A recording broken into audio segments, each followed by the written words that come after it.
This is No Place Like Home in Conversation With, a podcast exploring the creative side of football by NPLH Studio. I'm Joseph Fordham, and each episode I speak with the people shaping how we see the game. Okay, take 427. In this episode, I speak with photographer and videographer George Cotterhill. We explore the intersection of parenthood and entrepreneurship, discussing the challenges and rewards of balancing a family life with running a creative business. George shares his journey from quantity surveying to filmmaking, detailing the birth of his production company, Rhoda Pond Productions, and the evolution of his work in sports content. He highlights the importance of emotional storytelling, building relationships in the industry, the continuous learning process that comes with creative work, and the significance of maintaining a healthy work-life balance. Enjoy. Yes, George, how you doing, mate? I'm good. How are you? Yeah, really good. Really good. I didn't realise you were hiding such a sharp haircut. When we introduced ourselves, you were hiding that under a hat. Yeah, I know. It gets sharper and sharper. Such a I think waste. I know, the more greys I get, the more I seem to chop off it. But I change it a lot at the moment. Some sort of midlife crisis I'm going through. Does this give you a clue of how many greys I get? It's just it's all gone. It's all gone in there. How's the week started for you, mate? I know we're only Good. a few hours into it, but Yeah, no, it's been good. Apart from little 4-year-old's off poorly today, which always throws a spanner in the works. But that's just being a parent. You have to just react, deal with it.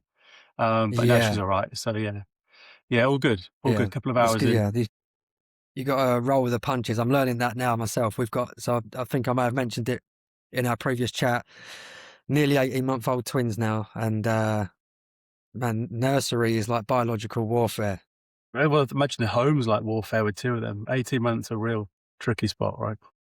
Yeah. You know all about it. It's like speaking to a survivor with a 4-year-old. but hearing that you're still going through it, it doesn't fill me with much optimism. Just a few more years everyone always left. Listen, the one thing you always hear as a parent is, don't worry, it's just a phase. But what they don't tell you is that another phase is just around the corner, and they're permanently in a phase until they're 18. It seems like, but yeah, 6 and a 4-year-old in going through different phases at the moment. Well, that does explain those grey hairs to a degree, mate. Exactly. Yeah. Yeah. How's things with you? Are you well? All good? Really good, mate. Yeah, really good. The year is ramping up a little bit, slow start, but I'm opening a space up under the banner of NPLH in where are we now? So mid-February. So beginning of April, Easter. Nice. Ideally. Nice. Yeah, there's a marina in the town that I live in, and it's going to be like a multi-use creative workspace by day, Monday to Friday, event space outside of that, live sports, with some small beers and small plates to complement it. Just a bit of an alternative to the pub environment, you know, if you want to watch your... Nice. Yeah, really good. It's these kind of box park type vibe. Yeah. In this marina, there's already a barber's and a sauna and a yoga studio popping up, so I'll be joining that party. Yeah, perfect. Exactly. Yeah. So I mean, I guess that was what we touched on that before. I think because I was reluctant on whether unsure on whether I'd done the right thing in committing to it. But your words of wisdom have kind of been in the forefront of my mind, and I've pulled them out when a few people have said, "Are you sure that it's the right thing to do with 2 young children?" And I said, "This guy George said to me, now's the time to do it. You're already stressed out. You won't feel it. Right. You won't feel it. So you're just keep thinking of that." End. Yeah. So the more decisions that I have to make week by week, you know, about materials and colours and finding suppliers and that kind of stuff, I think, this is fine. It's I wouldn't want to do this once they're older.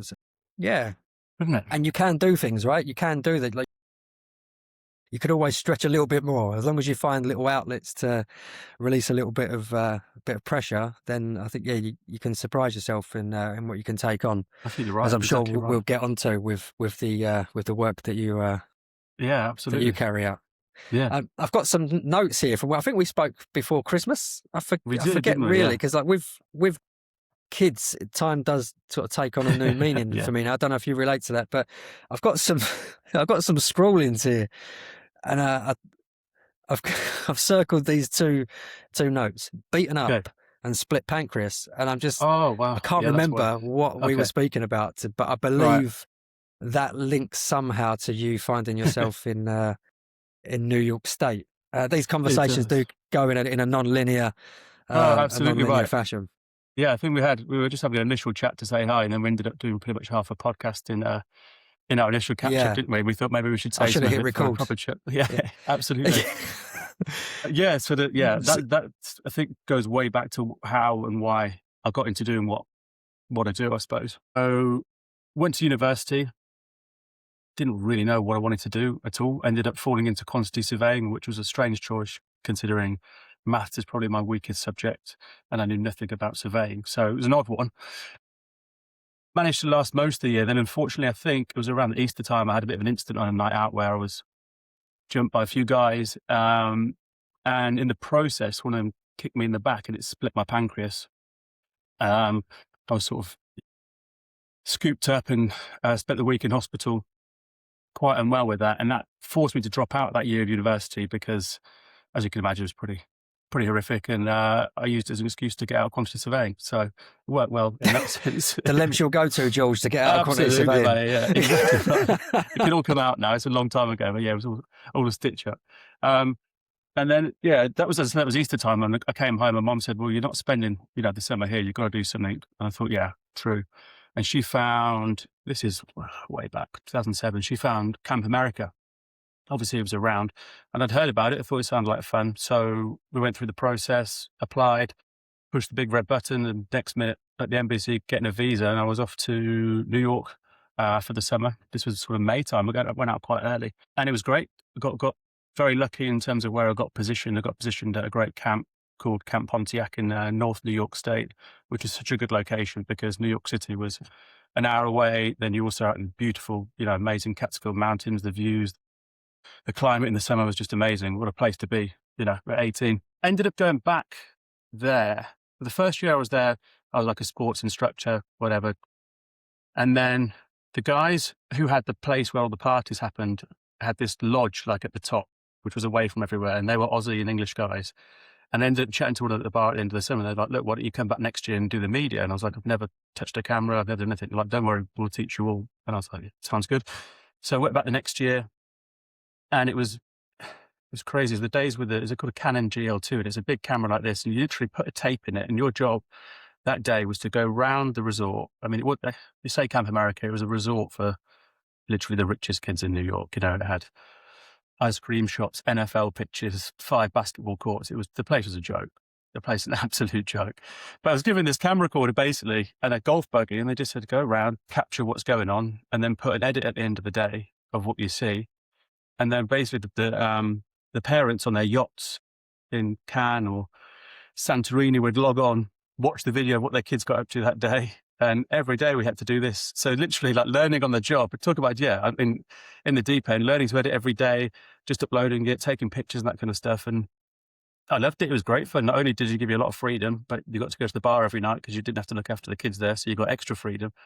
And went back, ended up doing that for 5 years in the end. It was, it was great that you'd finish mid-August, then you could go on a bit of a trip and we did a couple of road trips driving down to Texas and Arizona and all over the place. It was a great way to see America, get paid to do it and enjoy, that part of your early 20s was fantastic. And Manoli really picked up a skill along the way, which I really enjoyed, which was the videoing and the video editing side of things.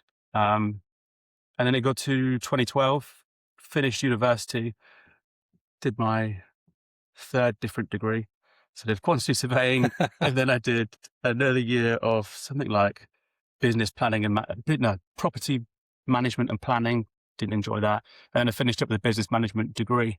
So I did 5 years of, just really messing around and enjoying myself. Bit of a victory lap, finishing it for 5 years there. Where are you doing that? Are you in the Midlands Nottingham still? Trent. Yeah. Nottingham Trent, which was fantastic. I had a lot of friends go there. I played for the rugby team there, which was brilliant. Made a lot of friends. And then it wasn't too far from home. It was like an hour from home. So I could come back most weekends, get the clothes washed, get fed properly, go back, have another week, going out every night. So it was good fun. It was good fun. But that came to an end at the same time as the Surprised you're not still doing degrees now. Yeah, true. True. Just keep that going. No, mate, just paying off those 3 still. And then it came back, and I think it came from kind of, I've never been that good with authority. I've never been that good with being told what to do. And the idea of going then into work, and, you know, a lot of people went straight into work, whether commuting into the city or moving to London and getting sitting jobs. I was just like, that's not me. That's not what I want to do. Then I just thought, let's give it a go. Let's set up this company doing the video side of stuff over here. We had a family friend who had a restoration business and he wanted some documentaries making. And I just said, yeah, I'll do it. So set up the company, which is called Rhoda Pond Productions. And Rhoda Pond is actually the name of the lake. So where I worked in New York, within that resort summer camp, the lake in the middle was called Rhoda Pond. So it has a meaning, it has a name. People always think it's Welsh, really, but it's not. It's American. And that's why we set up the company with that name. Myself and my brother set it up in 2012. So that's the beginnings of it. So that's where the split pancreas and being it's fascinating where a brutal, unexpected attack can lead you, right? Exactly you right. may That well literally was the be turning point. Yeah, you could be stood on a building site in a suit now with a hard hat on if it wasn't Very for confused looking at numbers. Yeah, traumatic exactly event. right. Yeah. So 100%. how you've come home and you've set up this business, like you've realised early that the a traditional employment route is not for you. Like what? Yeah. Like you're early 20s at this point, and then you've just 20, got that kind of 22, 23, I think it was. Yeah. There's a real kind of self-confidence in there to just know that then without really even kind of going down the route and then realizing it's not for you. Yeah, I think that came from my parents both fully backed what we were doing. You know, my mum's always filled me with massive confidence, and my dad likewise said, look, if you really want to have a go at it, he gave us a small loan. Excuse me. And we went and bought our first camera, which I think was the Canon 5D Mark II, which was the camera of the time, but not really that suitable for documentaries because the battery died every 15 minutes and the memory cards filled up even quicker. So it wasn't the most suitable camera, but it seemed to be the camera to have. And look, like this one does video, kind of. This video, it's the one everyone's talking about. We'll make it work when really we should have a completely different camera. But you learn all these things along the way. There's a lot of lessons in those early years. But always had the backing, from the parents, which is everything, really. Yeah, I guess that's the most important foundation. I'm curious. So you mentioned the learnings that are going on there, and the skill that you're picking up whilst you're also getting the benefit of traveling America as well. And I'm curious. So you go into this, into the editing and the collecting footage throughout the day, and it's unlike anything you've done before. So, you know, you're developing an eye, I guess, but had you done anything creatively before that informed your approach to it at all? Not really, no. I mean, I'd always taken pictures. Like I was the one who always took pictures on a night out, and that was my dad always had a camera. Growing up, we had like the photo albums each year, and there was always a camera around. So I grew up obviously seeing that and loving being able to look back at memories. So I always had a camera, but never done anything in terms of that kind of thing. And it was fairly new, really. Like it wasn't something that was, unless you went and trained and did it, you could do that freely. I think this camp was quite forefront. You know, we're talking 2007. This is pre-social media, really. I think Instagram might have been 2010. I can't remember, 2008. But it wasn't like the social media thing where everyone's doing editing now like you are on CapCut on your phone. This was like, you know, I plugged the tape in, it has to go into the computer, you're learning to edit. But this guy, Howard, who was a genius, the creator there, he was so good at teaching. Literally, I don't think there's anything better than learning on the job. When you're there learning on the job every day, really with the freedom to make mistakes. All they're looking for is footage of the kids playing, doing sport on jet skis or whatever it is. You've got this freedom to do this stuff so you can get as creative as you want. I think that's the best way to learn, is with that freedom to make mistakes and keep going. Next day you got to do something different. Next day you got to do another one.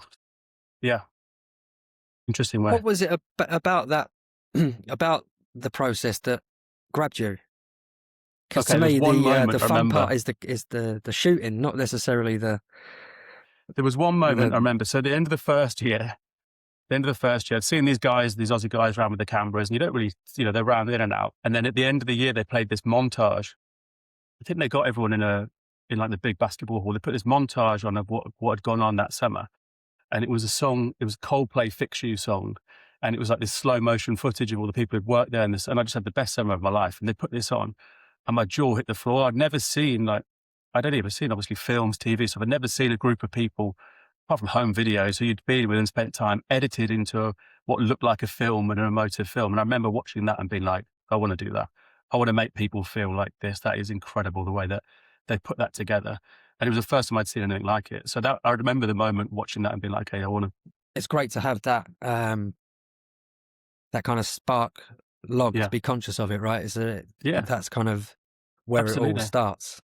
Yeah. Amazing. Yeah, exactly so right. it starts with, it's from a desire to create feelings. And exactly right. I couldn't believe how powerful emotions. it was and emotive it was. Exactly right. Yeah. Which I still think is massively a part of how I approach my work now.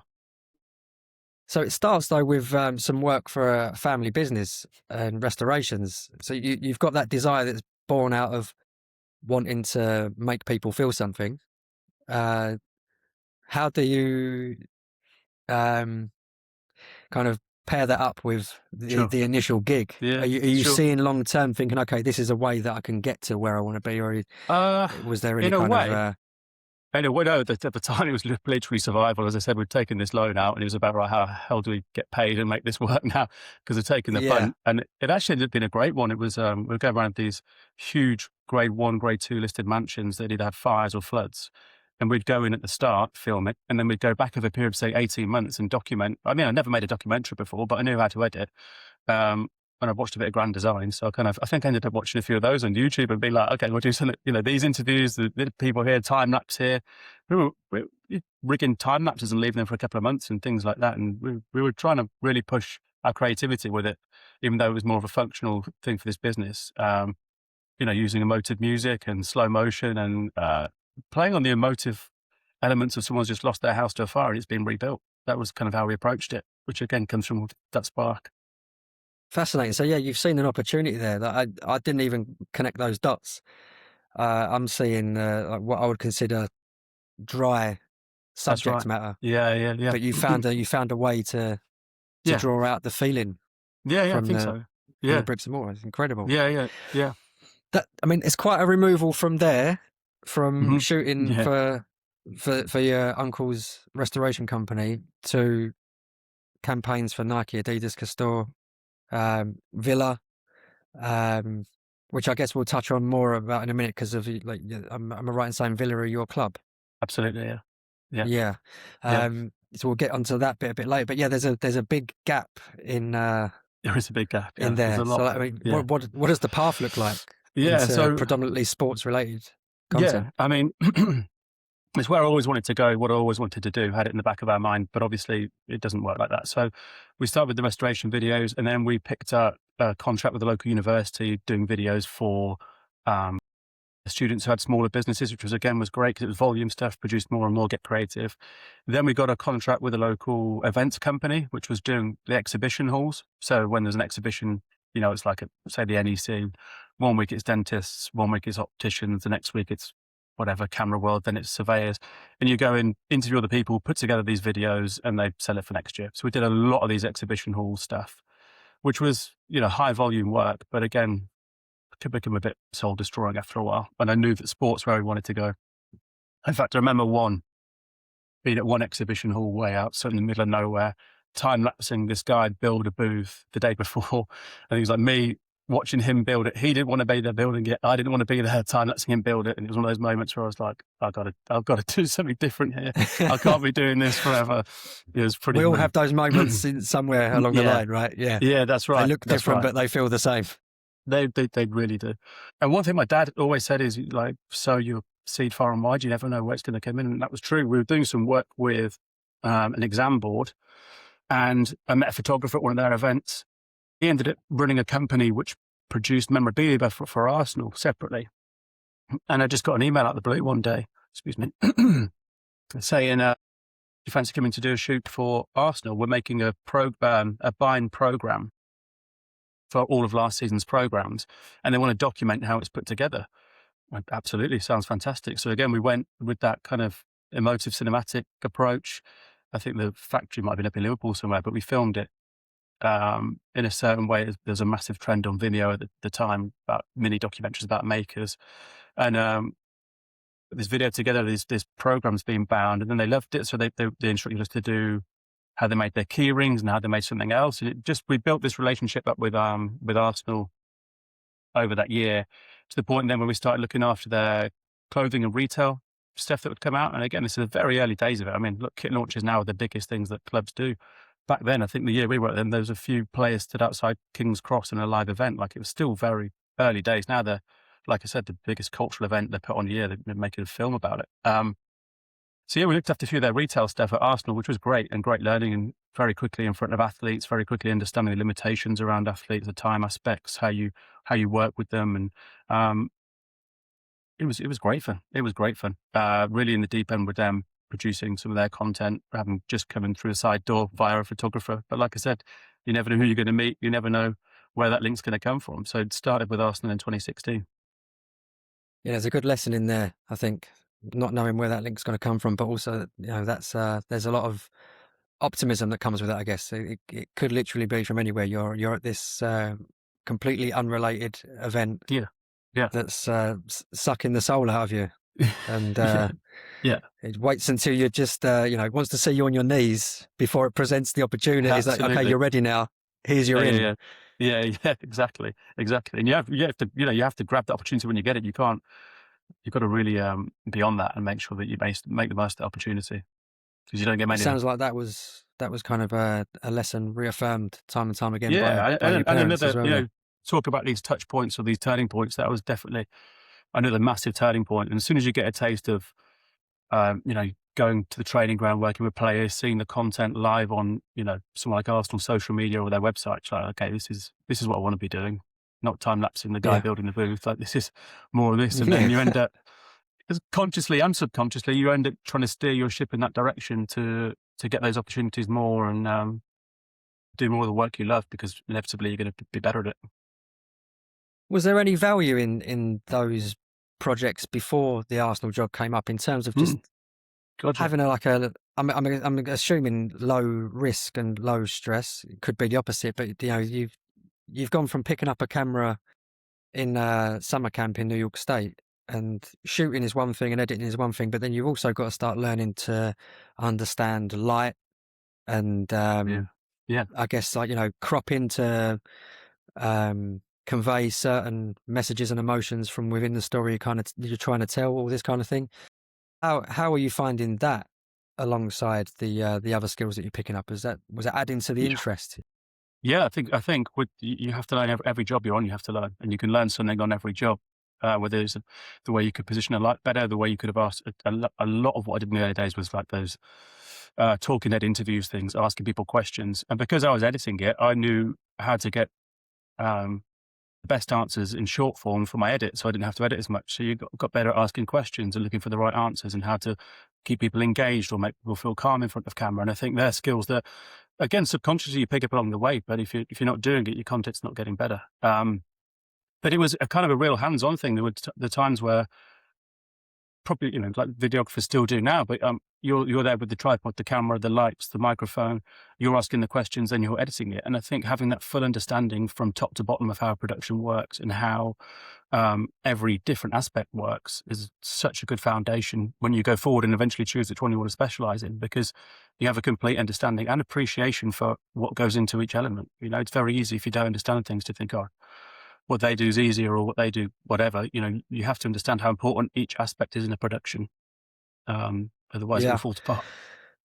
And I guess that's one of the benefits of you having gone out on your own path with your brother as well, in that there was no option but to be exposed to all these different touch points, right? Whereas if you were to go through the route into a more junior role in an established company, you may not have that exposure and maybe a slower progression for the career. Exactly. Yeah, exactly. It's exactly that. It's risk and reward, isn't it? You take the risks, you get rewarded with the knowledge or the next job. I think it was very much like that. There were mistakes. There were microphones that probably weren't switched on. There were SD cards that failed. There were lenses that were broken. All those things happened along the way, but luckily they happened in the early days, and you can learn very quickly how important it is that these things don't happen. But so yeah, we had a lot of those corporate jobs, and there was a lot of that high volume corporate work at that time.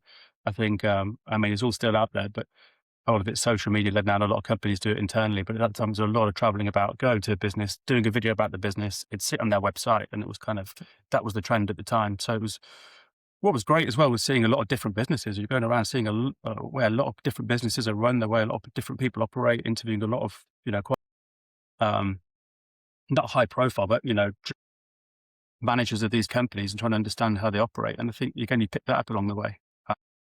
But again, that sport thing was bubbling on. So the Arsenal thing was ticking along, which was just fantastic. And then we ended up working with Sports Direct and Nike a little bit, and a couple of athletes there. And then my brother left the company in 2018. He went to, he's actually a lawyer by trade. So he went to work for a Wall Street bank as a lawyer, which he still does now, which is a very different swerve. That's a sharp change, yeah. It's a sharp change, definitely a sharp change, yeah. And then at that point, my wife had been at a couple of different big agencies around, and she was wanting to get out of one, and I thought the time was right where we could just about afford to bring her in and bring in her expertise of producing. So she came in just before COVID, I think 2018, so a bit before COVID. And that really did change things then, because all of the admin, there was very definitive roles. If you're going to work with your wife or family members, the roles have to be very separate. Otherwise, it can all get quite complicated. Liz came in, did the producing and organizing the company and dealing with the clients, which freed me up to do way more of the creative stuff, and focus a lot more on driving this sports aspect of where I wanted to take the business. Okay, yeah. Just a quick one, just going back to your brother briefly. Mm-hmm. I like the idea of him speaking on a banking related podcast, and they're curious about his creative background, and it's the flip here with a quantity surveying history. Yeah, exactly. Yeah, exactly right. Yeah. Whilst this is all going on, you've got you're pushing your creative edges. How important do you feel that your degrees and how they served you through the early days of Rhoda Pond, in order for you to get the most out of your creative side? Was that business background useful? I just honestly, for me, I mean, I don't get me started on university. Personally, not really. I mean, maybe for the business plan that we made at the beginning, because you taught a lot of the plastic foundations of business, right? Expensive business plan. It's an expensive business plan. So as I said, I'm probably still paying off somewhere. It teaches the fundamentals and how business works and stuff. And obviously put together this business proposal, went to the bank, got them to, all that kind of stuff. That element, yes. And I'm sure there's some in there, maybe. But I think the main thing was growing up. My dad runs his own business. My mom had her own business. My granddad had a huge business, which was the whole family's kind of foundation. So I think maybe growing up around all those elements of seeing people have their own businesses, and it's, and how you work around the clock, and it's kind of, you've got to make it work regardless. And I think that's probably where the business foundation came from, more than the degree was kind of just to keep me at university having a good time, and while I figured out what I was going to do, and I could do another summer in America. Yeah, I'm sure there's some of yous, but I'm not the biggest advocate for the degree. But you picked up more in, like you say, in terms of the interactions you had with business leaders in the projects that you're working on. Again, that's that hands-on, invaluable stuff. Yeah. It sounds like there was an inevitability to Rhoda Pond, given your family's background. You were never going to work for anyone else, were you? No, I wasn't. No. You can ask teachers at school. No, I was not that guy who's going to take direction well. And still I'm like that. You can ask my wife. But I think there probably was. We're looking back, like you say, when you look back on things at the time, you're just doing it, you try to make it work, but you look back, you think, I was shaped, hopefully, to do that by my family. Very lucky in that sense. Very lucky. The Arsenal project, the initial project that led on to the merchandising and stuff like that, how long before that opens the doors with other brands? Or is it a case where are they coming to you? Are you pushing towards them, or a bit of both? Well, maybe a bit of both, but I've always been so bad at the sales side of things. I really don't like the reaching out stuff. I always try and think that if your work is good enough and you get it in the right places, hopefully people will come to you. And that's still how I like to think about things now, which is definitely not advice really to give people, because you've got to get your work in front of people as fast as possible and as often as possible. But that's unfortunately how I'm wired. But yeah, it was a couple of years afterwards we started working with Villa. I think it was 2019, 2020, we started working with Villa. And that was through a LinkedIn message through one of their, I think I put some Arsenal work up online. This is before it was all like I said, way too saturated. And we would get some traction from certain people. And Vela said, we think you might be the right fit for one of our kit launches. So then we pitched for the kit launch, managed to win those, which was fantastic. Again, 2020. Went through the COVID period with them, and then we've worked with them since, 6 years in now, doing different pieces of work for them. And it's fantastic. And then we work also with Tottenham as well. Have been at Tottenham for, again, 4 years, I think, producing a lot of their retail content and partnership content and things like that. So a couple of our main clients are those two. And then Castor along the way, we've done a lot with them over the years. And then directly with, as you said, Nike, Adidas, Puma, a lot going on there. It's turned into a who's who, hasn't It's it? gone Of up, a the volume portfolio. went It's up there. I mean, yeah, I don't mean it's not that there are days you dream of working with clients like that. And when I'm talking over a 6-year period now where you're condensing them, you can put the names in, but every single time you work with one of them is a huge win, as anyone who works in the industry knows, they're the big names. Yeah. The first Villa gig, do you find yourself responding to that the same you would any other commission, or is there a different feeling and an added pressure to that one? Definitely a different feeling. I don't think pressure, just a different feeling. Like, obviously supported the club my whole life, and to be able to be in those conversations and be talking to them and then presenting ideas and then winning it. I mean, that's got to be one of the highs of the career, I think, when we first won that, because that was for we did 3 kit launches, their home, away and third in one season, 3 completely different concepts. And, massively different when you're working with your own club, I think. Really special. A larger sense of pride when that works out there.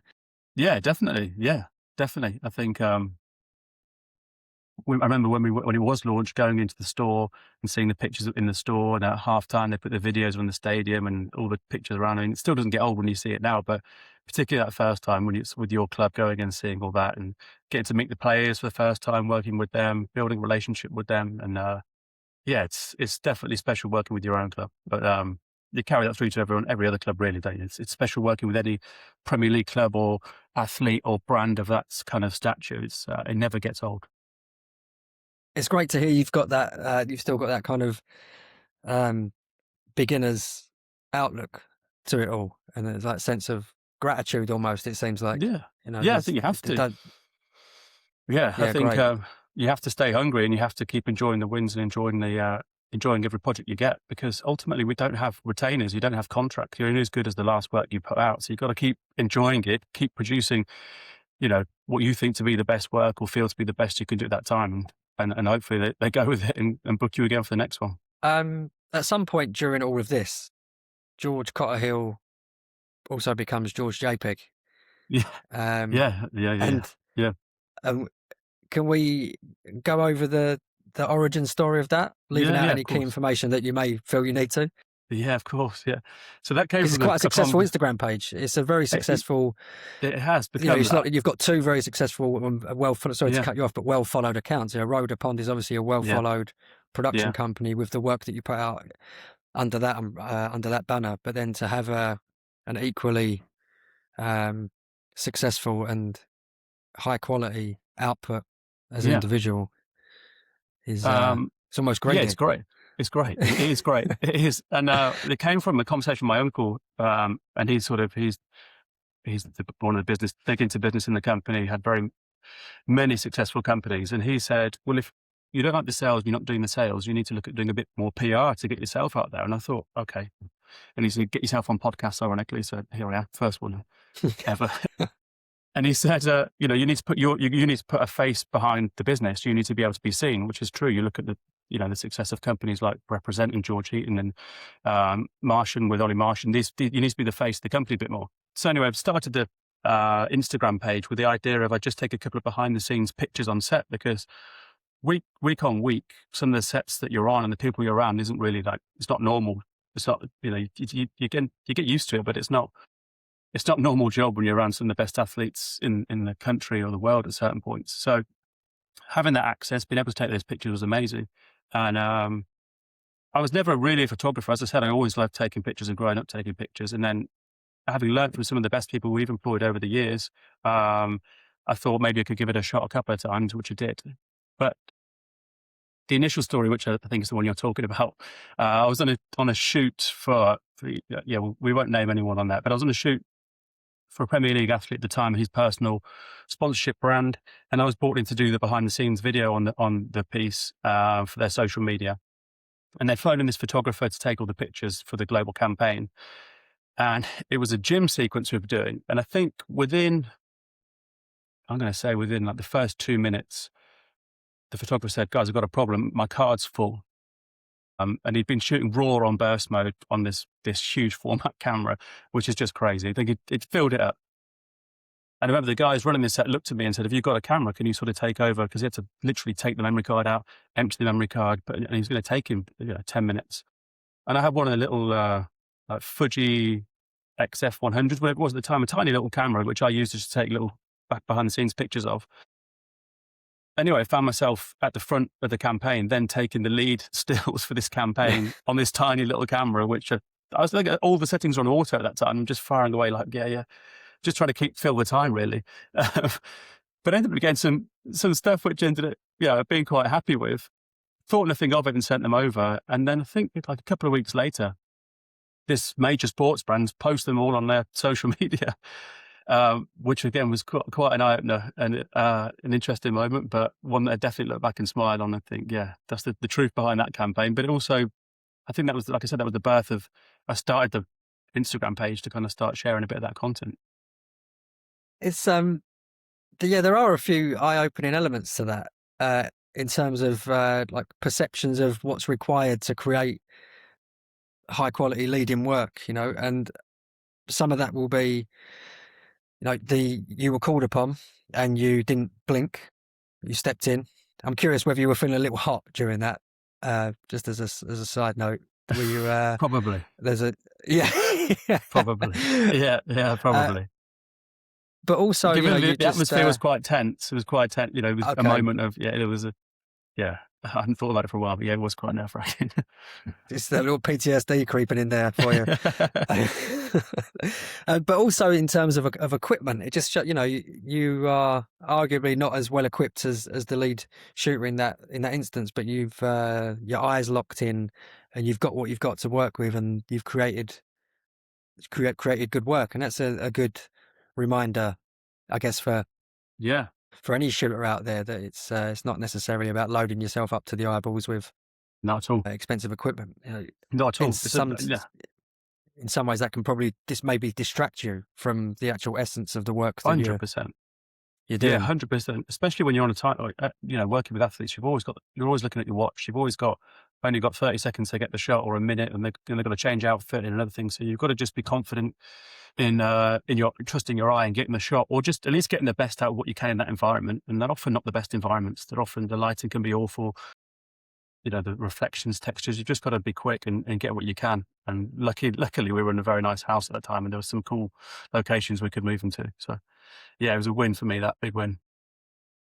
So then you start putting yourself out there at the forefront with this your own Instagram account and shooting more stills as a result. Would that be correct? Yeah, definitely. Yeah, definitely. So before, I was always directing the video side of things, and we'd work with different photographers on projects. And I always loved the kind of creative director, art direction stuff, and loved being over photographer's shoulders and being the annoying guy saying, "Can we just try one with eyes this way, or can we just do that way?" So I kind of picked up over a period of time understanding how I wanted the images to look. I just didn't really understand the technical side too much. And then that's the sort of stuff you can learn. There's so much information out there about the technical side of things. The cameras are so good now, really, you can learn quite quickly. But if you understand the foundations and the fundamentals, you can get some great shots in tricky light and tricky locations. But yeah, I started putting myself out there a bit more, starting doing more commercial work with the clubs we were working with, and some directly with some of the athletes I worked with. And then we were still using different photographers at the time, which are still friends with now, and some of them a million times better photographers than me. But then there was more opportunities would come up, and I'd say, I think I'll do this one, or I'll take this one, or even if they weren't the sexiest of jobs, I'd take them on to try and keep it a bit more in-house at the time. And again, the only way you can learn is by being on the job. The only way I feel like you learn is by shooting more, being around people that are better than you, learning a bit more about lighting, learning about how the editing software works. And it's a continuous process. It has to be a continuous process, otherwise you're going backwards because everything's changing all the time. You have to keep learning. That's important. That's important to have that in mind. You Yeah, think, yeah. yeah, just not don't get to a level and think, okay, yeah, I'm collecting these big brands and clubs. Kind of cracked it. Actually, you've got to keep moving, keep learning, keep looking at, the evolving trends, what's going on. I mean, you've only got to go on Instagram, haven't you? And we'll see. You can scroll for 2 minutes and you've seen 100 of the best photos you'll see. And then you do the same the next day. People are putting out amazing content continuously. So you have to just keep raising the bar, keep looking at what you can do differently each shoot, whether you can add more lights, learn more about lighting, try and get them to pose slightly different. And you've got to remember, a lot of the time, these athletes you're working with probably don't want to be there, and they're not models, and they're on the clock, they've just trained, they're tired. So you've got all of these elements as well, where you've got to get the best out of that short time that you have with them. How important are your interpersonal skills in those moments? To be, yeah, I think, as I said, it goes back to hopefully what I talked about earlier, was making people feel relaxed in front of the camera. It can be very daunting, and I hate it. I literally hate being on camera. So I understand where they're coming from when there's a lens put in their face and you're told to do something. So I think that interpersonal relationships and understanding how people work, or whether they don't want to talk too much, or whether they want to get in and out quick, and you can try and speed things up for them, and that makes them relax. There's a lot of different things that you're balancing. Then often you've got the client behind you asking for different images, different styles. Then you've got someone telling you to change your exposure. Then you've got, there's a lot, there could be a lot of noise on set. You've got to just try and focus on what's in front of you and making sure you don't get distracted by all that noise. I've got a question on that, but I want to quickly just track back. You mentioned there's some photographers that are a million times better than yourself. You're pretty good, so I'd be curious to hear who they are, so I could chat with those. Maybe give me a list at the end of this. Yeah. But it's fantastic that you even, for me, that you even have the humility to speak like that as a top level creative who produces Yeah. incredible work. The fact that you even that you've got that kind of, as I say, humility Yeah. is Yeah. a trait I mean, that must keep you. That's what keeps you moving forward. Yeah, absolutely. It has to. I am honestly terrible with names, but I have a whole folder saved. They're all over the world. There's guys over who shoot the NFL. There's guys, and I love a lot of the editorial stuff. I think Lachlan Bailey at the moment, he just did an incredible campaign with Elodie and Margot Robbie for the release of that new film that's coming out, and he's put out about 15 posts about it, and every single one you could just stare at for 5 minutes, probably because it's Margot Robbie and Jacob Elordi. But his imagery and the way he captures people and the way he takes them out, and they're always in location and stuff. And there's another guy, Greg Williams, as well, the Hollywood photographer. I think a lot of people would be aware of him. He shoots a lot of black and white on Leica, which is my favorite way to shoot. Taking like you said earlier, less distractions. You take the little camera out, little top flash on, and you just get the best out of people rather than on a big set. But as I said, I could list 50 of them, but I'm terrible with names, so I can't always remember. What their names are. But there's two for you. There's Greg Williams and Lachlan Bailey. You're too busy to, I'll take those two. You're too busy to remember too many. Mentioning those guys and their approaches and the kind of mini inspiration that gives you in terms of your approach to the next shoot. Are there any photographers that you draw inspiration from outside of that? I mean, I guess your style will have evolved the more you're working, and maybe this is conscious or not, but a couple of your images that I mean, that obviously there's a consistency in quality, but Walter Yoss kind of came to mind for a couple of the I think Brendan Johnson, Matty Cash, like the black and white kind of shots, the kind absolutely, of yeah. And I'm wondering if there's like anyone you draw from that kind of complements your approach and style. It'd be a mixture. Honestly, it'd be a mixture of a lot of guys, but Walter Yoss, obviously incredible. Obviously, Platon, his stuff is always black and white portraits. He's like the goat of that. I've always loved watching his little YouTube sessions on how he does things. But yeah, I've always loved the black and white work. Always loved it. I mean, colour's great at evoking emotion and telling a picture and painting a scene and all that kind of stuff. But I think when you go black and white, you're getting the person in their rawest form. And there's still so many tones you can play with. There's still so much you can do with the black and white image. You're not just turning a slider black and white. There's so much you can do with the contrast, the levels, the highlights that can still, paint that picture. And probably does come from what a lot of my favourite photographers do. Like I said, Greg Williams, all his stuff's black and white pretty much that he does, the celebrity stuff. It's just great fun. Yeah. Great fun. But yeah, there'd be a whole bunch. There'd be like 10 photographers mashed into one, and I try and take anything I can from any of them, really. The black and white stuff, maybe not so great for kit launches, no? No, no. Unless I think Man City did one. They had a black kit last year, and That's the only way uh, you'll get away with it. Yeah. they shot a whole thing of black, which again was just stunning. It was amazing, and it's so bold that the club pushed that and went with that. But yeah, you could do it. You could do it there. No, usually no. It's all about colour in those shots and getting the most you can of the kits. But I'll always try if I can on most shoots to take a couple on a couple of portraits, a couple of moments that I can then, even if they're not part of the lead campaign, I can kind of use for my own portfolio of moments. As I said, it was started for that behind the scenes feel, and I still love now posting images that still feel slightly more behind the scenes than the main campaign stuff, if you like. Yeah, Because it absolutely. seems to get, not that it gets better traction, but I know that I react more with a picture if I, rather than I mean, it's ironic to have to do so much backdrop work, but if you see the stands in the backdrop or you can see a light in the background, you already feel like you've been let in a little bit more. You're not being sold Yeah, something, it feels like you're part of the production or just not being trying to hoodwink into thinking this is perfect. So if you can get a slight imperfection in somewhere, it always seems to work really well. absolutely. Yeah, I can totally relate to that. It turns it into POV almost. Yeah. You are Yeah. standing behind the photographer, Yeah. getting a glimpse of that. Yeah. I remember a shoot. So I used to assist a guy called Danny Bird.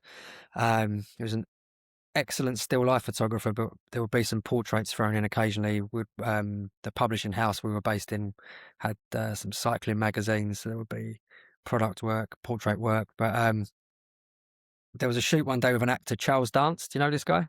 No, probably should. We he's he's in some big thing. An older guy, and I think we were shooting for maybe Saga magazine, like this a magazine for over 65s. But he was a cover star and Yeah. the cover image, and yeah, he experimented with some of that during that shoot, so you can see leads coming out towards the camera and the architrave of the kitchen doorway, going behind the Yeah. the Yeah. the backdrop and all this kind of thing. So whilst we had this like great, well lit, cropped portrait for the cover, you would open in and for the editorial spread, you do have that kind of, the light is catching some books on a shelf, for example.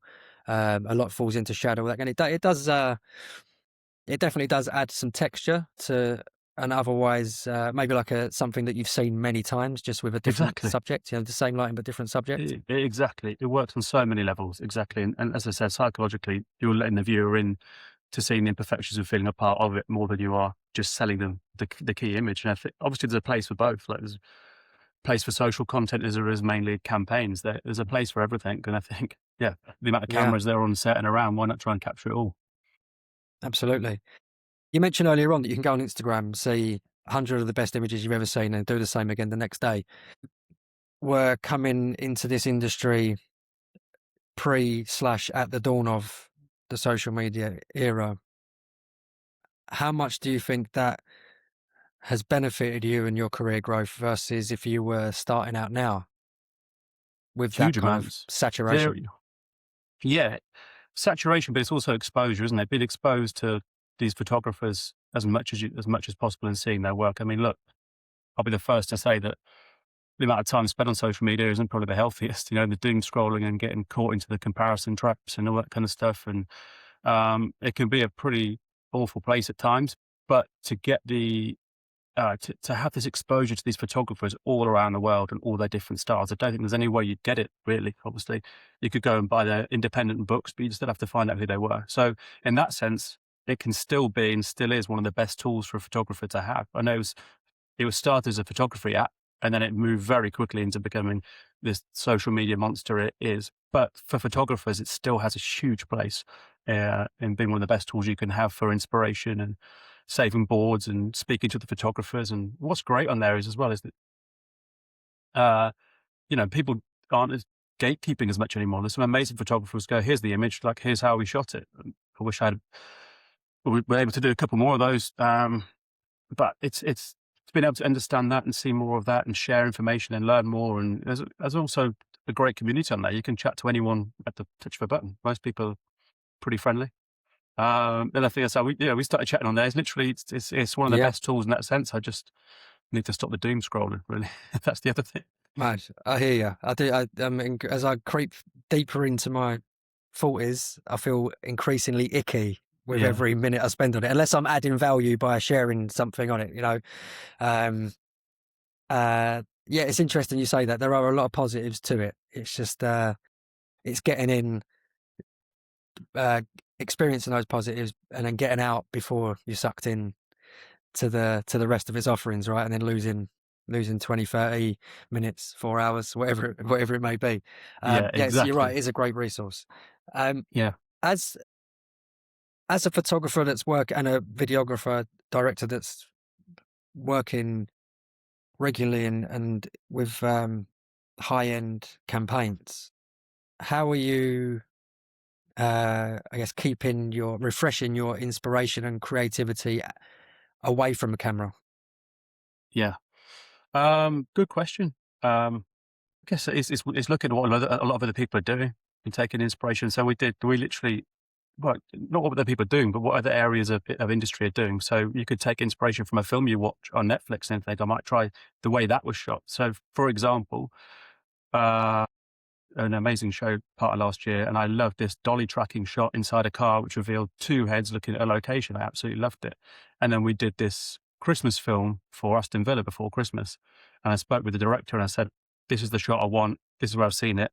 Can we implement it?" And we did. And so you can get it from anywhere. You can get inspiration from everything on your screen in front of you, or billboards, magazines, wherever you want. But particularly, I'm always, and I'm sure anyone in the same industry is the same. Whenever you're watching something, you're always watching it with half an eye on how they did it, or how you could do something similar, or look at the production value of certain things. So, yeah, inspiration is literally everywhere.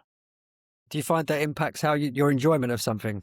You can't really get. I mean, I'm the same. If something is what I would consider to be poorly shot, as an example, I'm out. I can't go on that journey. Yeah, yeah, Or yeah, if the writing is clunky or wink or yeah, whatever, I'm like, yeah, I'm gone. yeah, I could be missing out on something that I would enjoy, but that kind of snap decisions made by, yeah, definitely. even if it's the treatment of something or the absence of a treatment Yeah, or whatever. yeah, yeah, exactly. Of course, yeah. You can't help but be like that. So yeah, once the critical eye is in, that's it. You see it everywhere.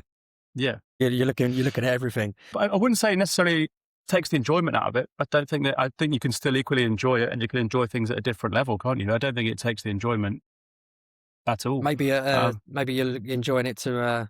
Different Maybe there's extent, yeah, different way. a more analytical eye is Yeah, yeah, a more involved way of enjoying something. Yeah, that's a great yeah, point.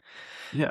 Are you? I mean, it's quite an interesting thought to think that yeah, you can change the way that sports fans absorb content by bringing in influences from other industries, and it's like the kind of creative scope to do that I think feels like, you know, again, there's endless opportunities in that regard. there is, but you have to. You look at some of the films that come out now with some of the clubs that are producing, the big directors who are working on these spots now, and that crossover between TV, advert production, and film is so blurred now, because you know you can bring in these tools and use them on this content for football clubs and brands and sports adverts. I think that they have some of the same production levels as you expect to see when you're watching a Netflix or you're watching a top level advert now.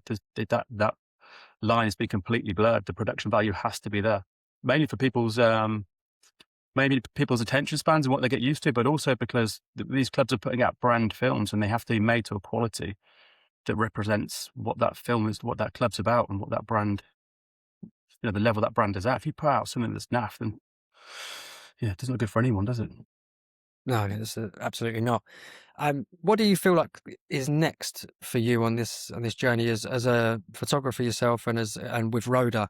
You know, you've already collected the medals, so to speak, with big brands and clubs, and I'm sure, Sure. like to a degree, you want to continue that. But then, do you see anything beyond that in terms of more? You know, you've just made maybe something longer form, or Yeah, I would love to. Yeah, would yeah. love to. So I think one of the things I've always wanted to do is something a bit more documentary led in the sports space, and apply that, you know, emotive element to a documentary piece. I've always wanted to do that. Something a bit more longer form where you track them over a few months.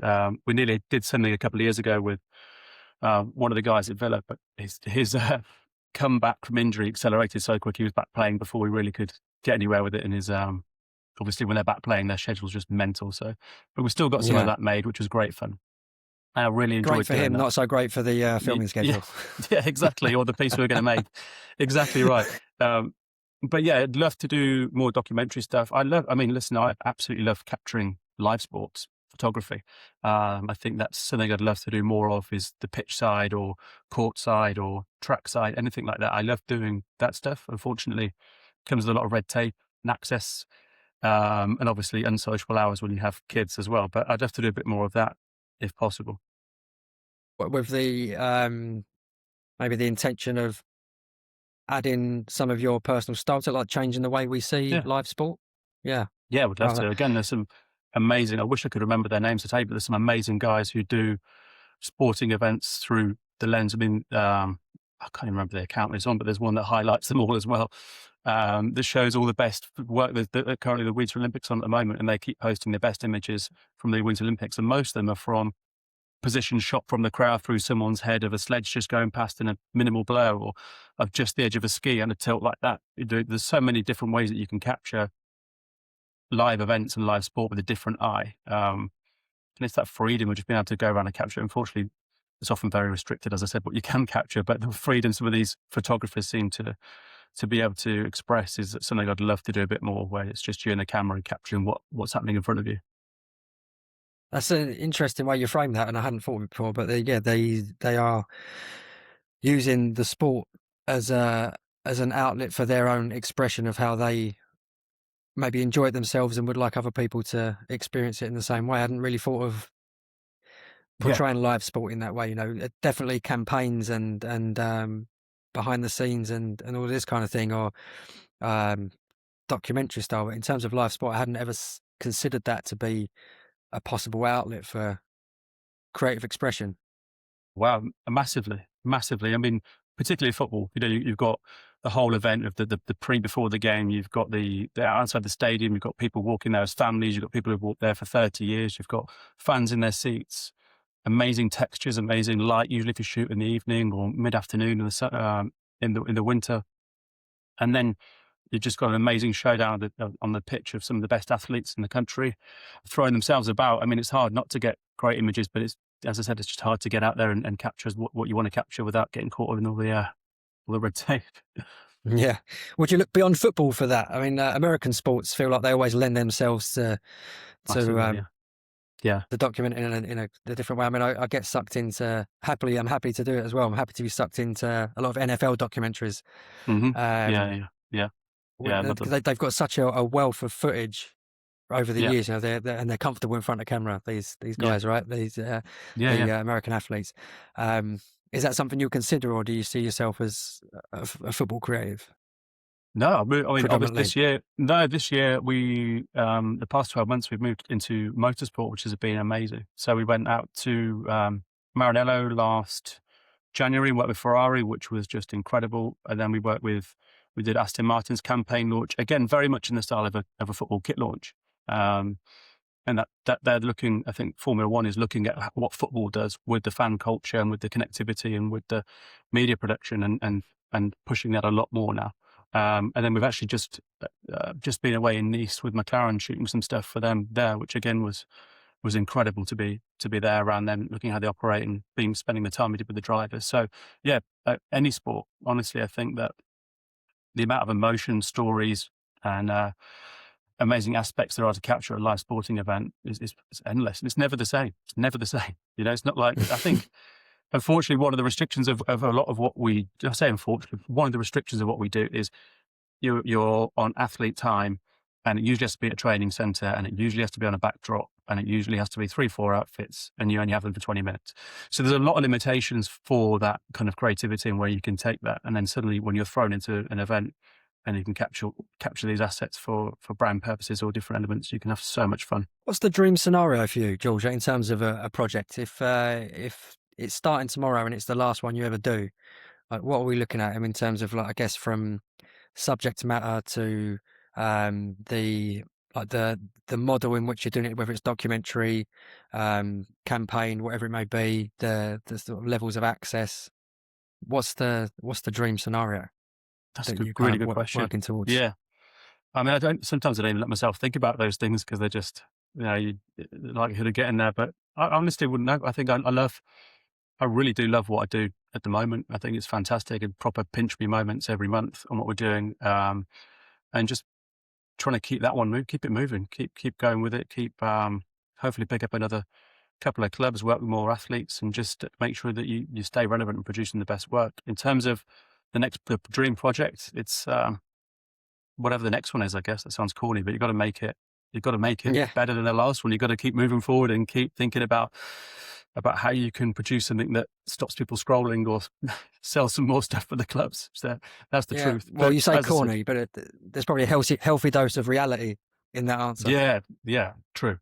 Yeah, obviously, love to produce documentaries for athletes and more of that stuff. But again, no, you've got to have the commercial head on to think about how you keep this moving. I've got a question that's quite selfish, I guess, as someone that's on the verge of opening a business with two young children. You mentioned earlier on, there's, in terms you have to kind of look at your time and how it's spent outside of work, and you've got children to raise, this kind of thing. Um, how do you find that balancing act?